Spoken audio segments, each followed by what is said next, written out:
When you hear the phrase, the Second Opium War, it is natural to assume the conflict was fought over exactly that. But if you crack open the historical pretext for the invasion, you will find it completely empty of the drug itself.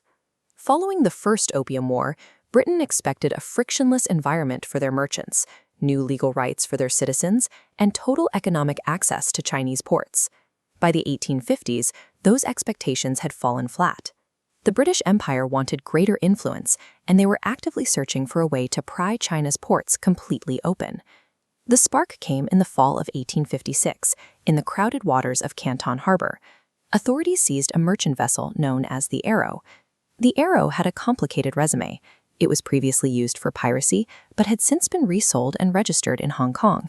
It was manned entirely by a Chinese crew, yet it flew a British flag. Chinese officials boarded the vessel under the suspicion that it was still being used for piracy. Though the local authorities eventually agreed to release the crew, the British consul in China, Harry Parkes, seized upon this minor incident. He treated the boarding as an insult to the British flag and used it to call for an immediate military attack. This was a localized policing dispute over a single ship, yet the British administration leveraged it into a full-scale invasion. The objective was to force Chinese submission and secure the economic dominance Britain had felt entitled to for years. Back in London, lawmakers saw right through the strategy.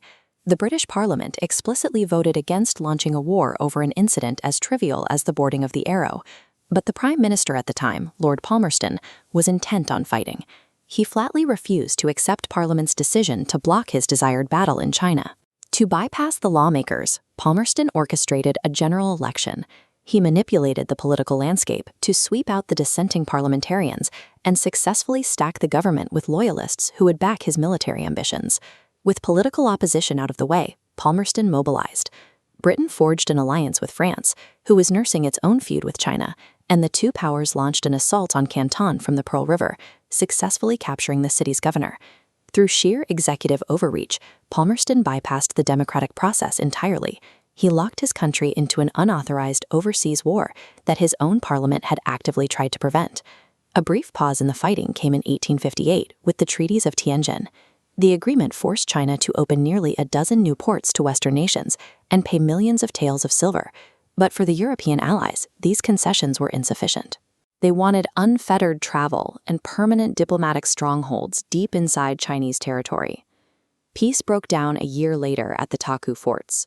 A British naval fleet, consisting of 21 ships and over 2,000 troops, arrived to escort new envoys to Beijing.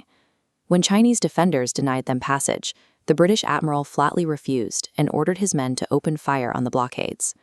The British were initially repelled, but the Allied forces returned in 1860 with overwhelming numbers. After hours of intense combat, the British and French troops breached the artillery defenses and completely eradicated the Chinese soldiers holding the northern forts. The remaining forts quickly surrendered, leaving the path inland wide open.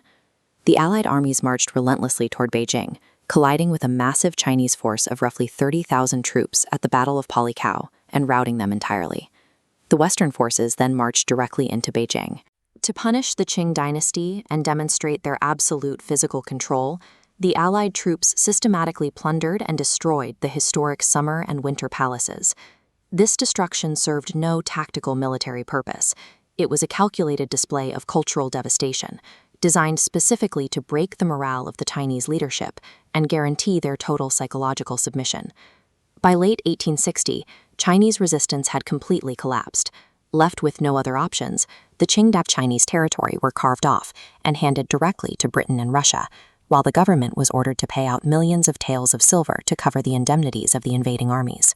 And in a bitter historical irony, only here, at the very end of the conflict, the opium trade was finally and formally legalized. The drug that defined the First War was secured as a secondary prize in the Second. Not everyone in London celebrated the victory. William Ewart Gladstone, a prominent British parliamentarian who witnessed the destructive nature of opium addiction in his own family, was horrified by his government's actions. Gladstone viewed the forced trade of opium as deeply despicable. He publicly condemned Prime Minister Palmerston, describing the conflict as a war calculated to cover England with permanent disgrace. Gladstone's assessment cuts straight through the official justifications.